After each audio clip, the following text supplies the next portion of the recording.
Now, Ukraine's President Volodymyr Zelenskyy says Russia has started a new offensive in the east. Rare frontline pictures from Ukrainian TV show Russian attacks on the city of Bakhmut, which they have besieged now for months. Now, bolstered by tens of thousands of reservists, they are intensifying ground attacks across southern and eastern Ukraine. Coming under fire in Bakhmut. Despite the dangers, these volunteers are here looking to evacuate anyone who wants to leave. They try to get everyone out of the firing line, but some residents still refuse to leave. I don't know anything. We're staying here. Is it necessary to leave? Most of Bakhmut's pre-war population of about 70,000 people have gone. Russia has intensified its attacks on the city in recent weeks. As the first anniversary of its February invasion nears, observers say Moscow is planning a major new offensive. But Ukraine's President Volodymyr Zelenskyy says that offensive has already begun. He praised his countrymen for holding the line.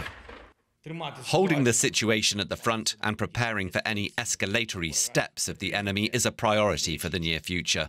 Moving forward with the further liberation of our land is a priority we are carefully preparing. Zelenskyy said there were a number of missile strikes targeting Ukraine's critical infrastructure overnight.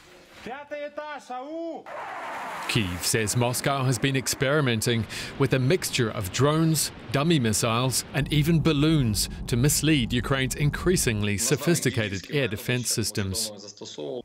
As the fighting escalates, however, the two sides did manage to carry out a prisoner exchange on Thursday. 101 Russians were traded for 101 Ukrainian fighters, mostly captured in Mariupol. It was a sign of hope for many in Ukraine, amid tense times and more tough battles ahead.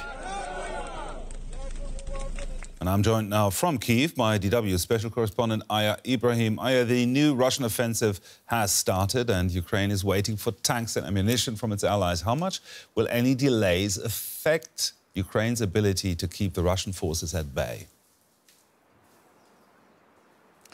So the Ukrainians will always say that any delay in the delivery of any weapon or ammunition costs them lives, and it does, because they are fighting for their lives here in Ukraine. But the tank issue is a little bit more complicated than the ammunition issue. It was a political question that was settled, and now Western allies have agreed to supply Leopard tanks to Ukraine. However, these are not expected to arrive in Ukraine before late April. There are maintenance issues, inventory issues, and of course, it takes time to train Ukrainian forces to use them.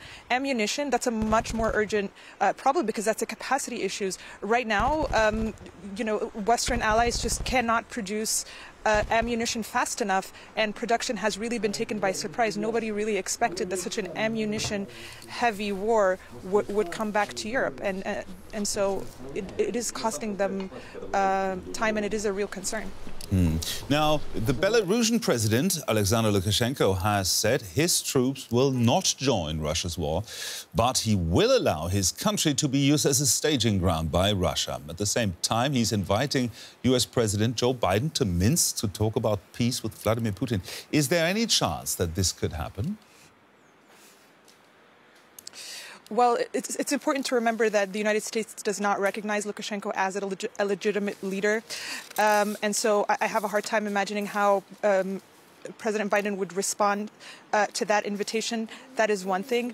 The other thing is that if in a very recent media appearance with Lukashenko, the rhetoric that he was using, accusing Ukraine of starting this war, saying that the West, they got the war that they were asking for, that's just very, very far away from the rhetoric that we're hearing, on the other hand, from Ukrainian President Zelenskyy, who said, we're making compromises every day. We're not going to compromise on territory.